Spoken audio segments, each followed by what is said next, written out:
మరి కార్యకర్తలకి విశదీకరించాలనే ఉద్దేశంతో ఈరోజు మీ ముందున్నానని చెప్పేసి మనం చేస్తాను. ఈ కార్యక్రమాన్ని పార్టీ రహితంగా, ముఖ్యంగా తెలుగుదేశం పార్టీ అధికారంలో ఉంది, నూజివీడులో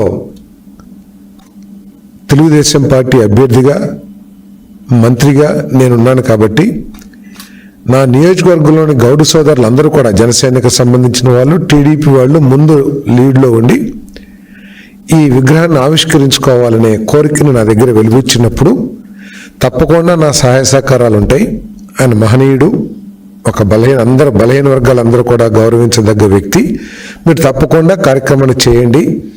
నా అవసరం ఏమున్నా, నా సహకారం ఏం కావాలన్నా కూడా చేస్తానికి నేను సిద్ధం అని చెప్పేసి నా దగ్గరికి వచ్చిన గౌడ సంఘీయ సోదరులకి నేను చెప్పడం జరిగిందని చెప్పేసి మనం చేస్తా ఉన్నాను. మిగతా పార్టీ దీంట్లో ఇన్వైటీస్ని నిర్ణయించడంలో కానీ, కార్యక్రమం నిర్వహించే ఆలోచనలో భాగం కానీ పార్టీకి ఎటువంటి ప్రమేయం లేదని చెప్పేసి కూడా సందర్భంగా తెలియజేస్తాను. ఎక్కడ కూడా పార్టీ అధ్యక్షులు లేకపోతే మండల అధ్యక్షులు అటువంటి వాళ్ళు ఎవరు కూడా ఇన్వాల్వ్ కాల. కేవలం గౌడ సంఘీయులు, వాళ్ళు గౌడ అధ్యక్షులు, గౌడ సెక్రటరీస్, గౌడ కోశాధికారులు, గౌడ వైస్ ప్రెసిడెంట్, జిల్లా అధ్యక్షులు, మండల అధ్యక్షులు, నియోజకవర్గ వాళ్ళు మాత్రమే ఈ కార్యక్రమాన్ని డిజైన్ చేసుకుని చేస్తడం జరిగింది. 9వ తారీఖు 8వ తారీఖు నా దగ్గరకు వచ్చి వాళ్ళు డేటు ఫిక్స్ చేశారు. 15వ తారీఖు 14 అనుకుంటున్నామంటే 14 కష్టంలే, 14 వేరే ప్రోగ్రాం ఉంది, 15వ తారీఖు పెట్టండి అని చెప్పేసి నేను చెప్పడం జరిగింది ఉదయం 11 గంటలకి. నాతో డేట్ తీసుకెళ్ళిన తర్వాత నాతో చర్చించిన ఇన్వైటీస్కి సంబంధించి ఈ ఇన్విటేషన్ని నా పిఏకి వాట్సాప్లో పంపించడం జరిగిందని చెప్పేసి మనం చేస్తా ఉన్నా. నేను ఇది కూడా అడిగాను, ఇది కాకుండా ఇంకేమైనా పంపించారా ఇన్వైటీస్ గురించి అని చెప్పేసి నేను పిఏని అడిగితే ఇంకేం పంపించలేదు సార్. దాని కింద నేను కూడా చెక్ చేశాను, ఎందుకంటే వాస్తవాలు తెలుసుకోవాలి కాబట్టి.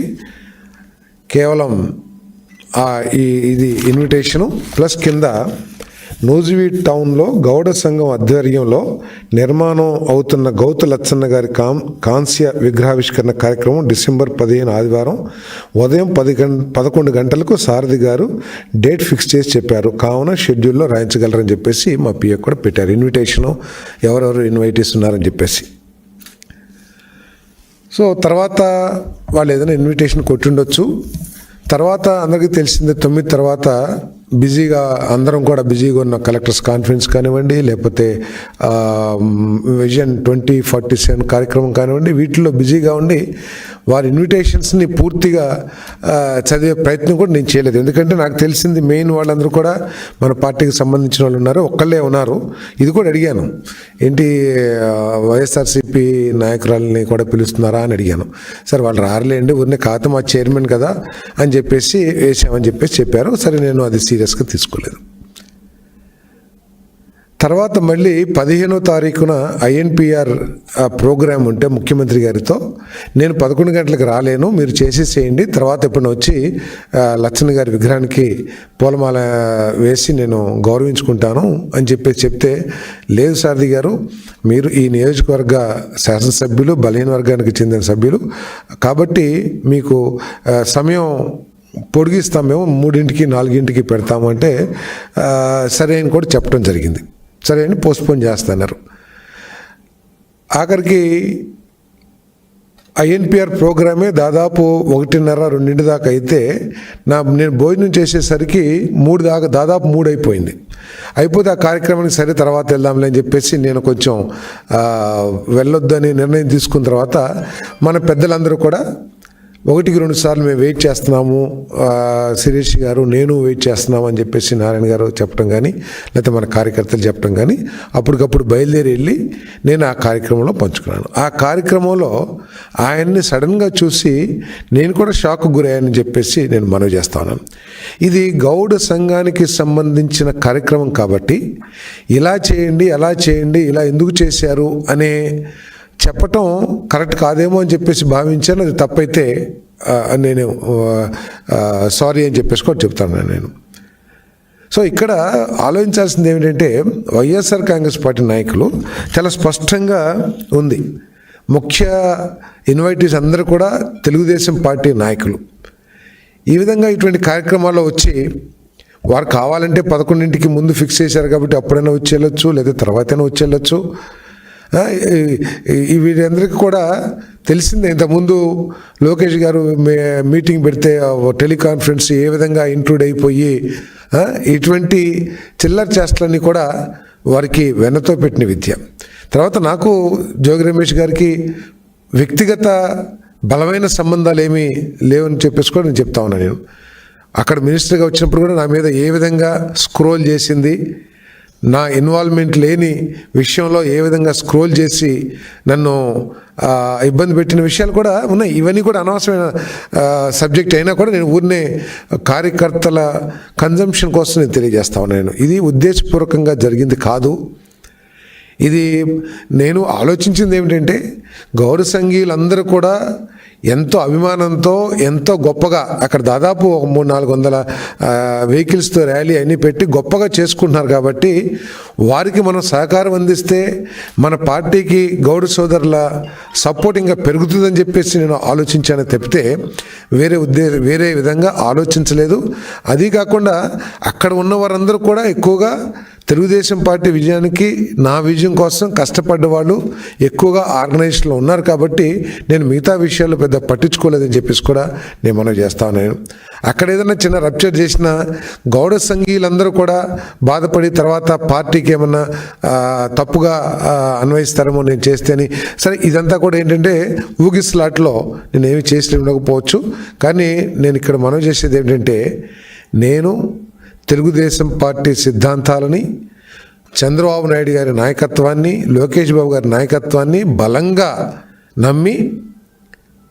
నమ్మటమే కాకుండా వారిద్దరూ కూడా నాకు చాలా ఎక్కువ గౌరవం ఇచ్చి నా గౌరవాన్ని పెంచిన విషయాన్ని నేను ఎప్పుడు కూడా మర్చిపోనని చెప్పేసి మనం చేస్తాను.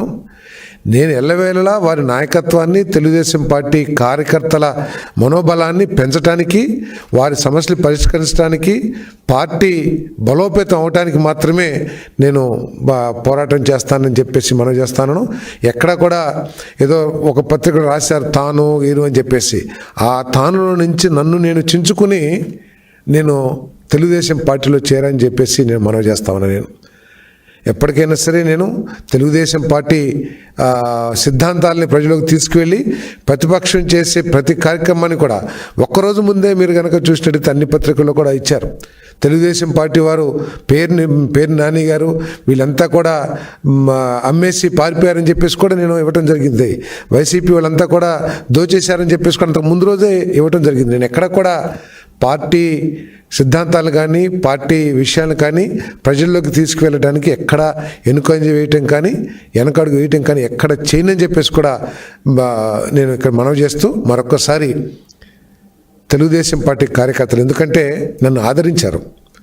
నేను కేవలం 5-6 నెలల ముందు పార్టీలో చేరినా కూడా తెలుగుదేశం పార్టీ కార్యకర్తలందరూ కూడా నన్ను ఆదరించి నూజివీడు ఎప్పుడు కూడా వైసీపీకి బలమైన నియోజకవర్గంలో నన్ను గెలిపించిన విషయాన్ని నేను ఎప్పుడు కూడా మర్చిపోనని చెప్పేసి మనం చేస్తాను.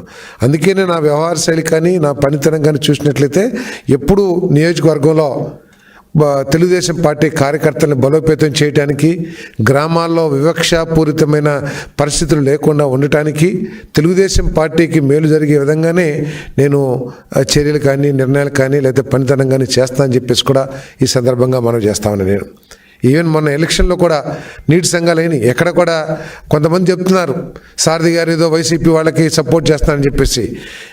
నిన్న జరిగిన 83 ఎన్నో ఉన్నాయి 93 నా నియోజకవర్గం నీటి సంఘాలు, దాంట్లో ఒక్క పేరు కూడా నేను చెప్పలేదని చెప్పేసి మనం చేస్తా ఉన్నాను. నేను అడిగింది ఒక్కటే, దీనికి రూల్ ఆఫ్ రిజర్వేషన్ లేదు, కానీ మన పార్టీ లైన్ 50% రిజర్వేషన్ సామాజిక న్యాయం చేయాలని ఉంది.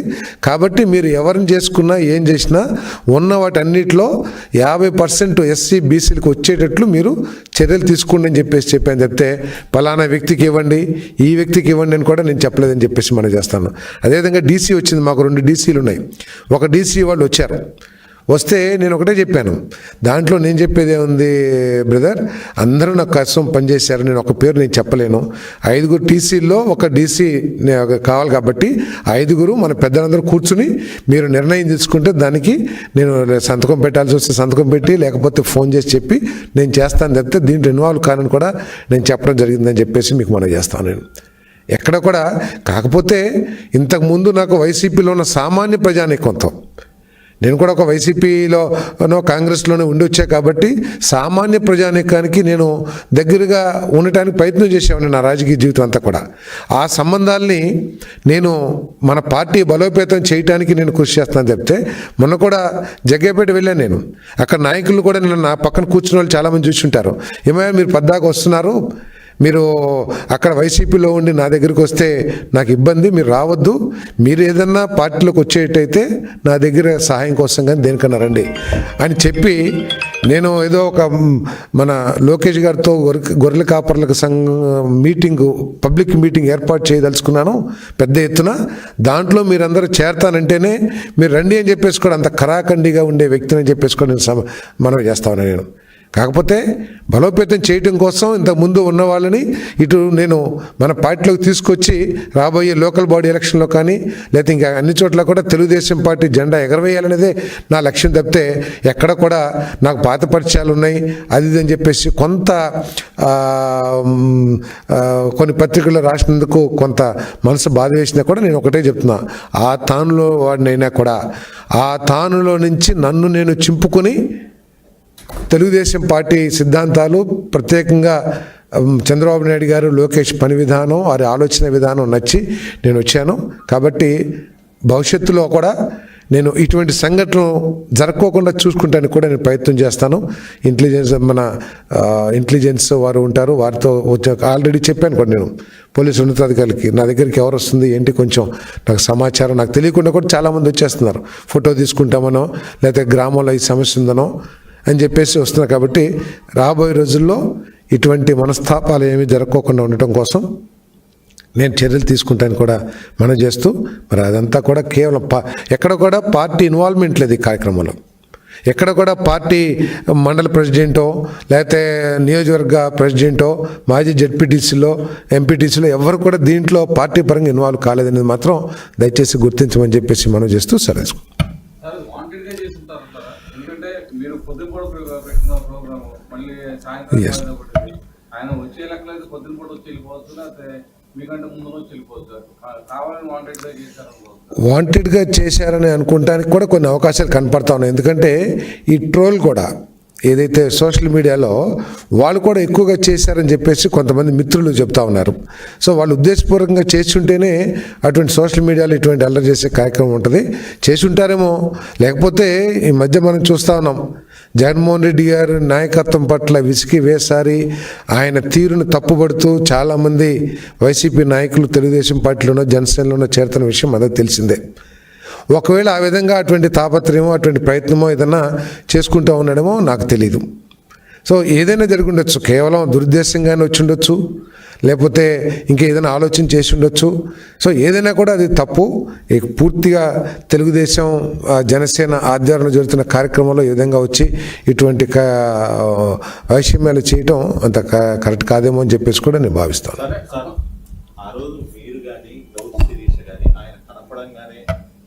అధినాయకుడి ఇంటికి కర్రలతో వెళ్ళాడు కాబట్టి ఆయన సడన్ వచ్చాడు, మేము ఈ కార్యక్రమాన్ని నుంచి బయటకు వెళ్తున్నాం, లేదా ఆయన్ని పంపేయండి ఇంకా గౌరవం అంటే ఉండేదేమో ఉంటుందని అనుకుంటున్నాను.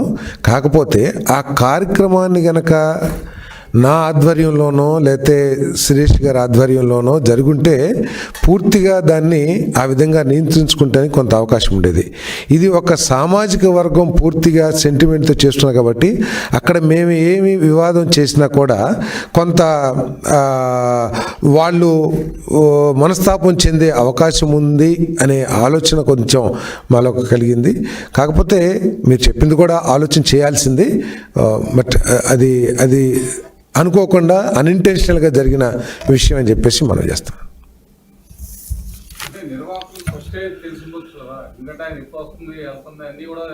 అదే అందుకే నేను మీకు అదే అదే నేను మీకు మనవి చేసేది ఏమిటంటే ఈ కార్యక్రమం మీద నేను ఎక్కడ కూడా దృష్టి పెట్టి ఏంటి ఏం జరుగుతుంది ఎలా చేస్తున్నారు ఏంటి అనేది ఎక్కడ కూడా నేను దీంట్లో ఇన్వాల్వ్ కాల.